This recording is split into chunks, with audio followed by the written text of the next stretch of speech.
British troops set up rolling checkpoints in Kabul this week, trying to short-circuit suicide bombers who have carried out more than 80 attacks across the country so far this year. These soldiers from one of 37 countries that make up NATO forces in Afghanistan known as ISAF, the International Security Assistance Force. I know that 98% of the people you see around me are actively in favour of ISAF. People here are genuinely keen for peace. Public support for foreign troops vital, just as NATO assumes command over all soldiers in Afghanistan, including 12,000 U.S. forces.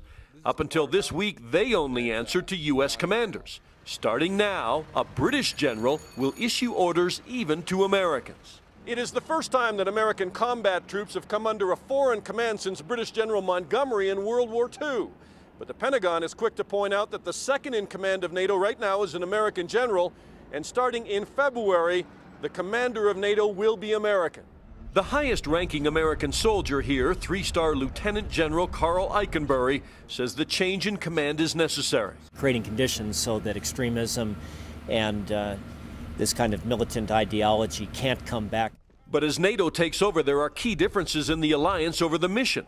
Unlike Canada and the U.S., for example, France, Germany, Spain, and Italy still refuse to allow their forces to deploy in southern Afghanistan, where there has been heavy fighting with the Taliban. They're still pushing to remove some restrictions that still remain out there for some of the key NATO countries.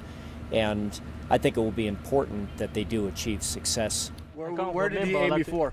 The U.S. will still keep command over some 8,000 American soldiers, including those who train the Afghan National Army and U.S. Special Operations. The ANA still only numbers 30,000. It's supposed to be 70,000 strong.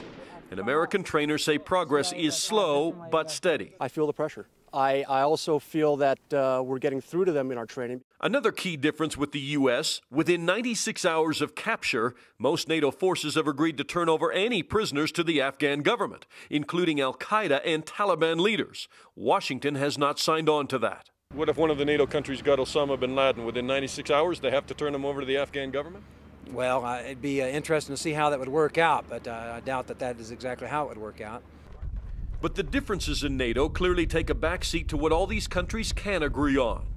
Without security, Afghanistan would quickly roll back to what it was, a launch pad for terrorism. NATO, with America, is on the front line of that fight. In Kabul, Dana Lewis, Fox News.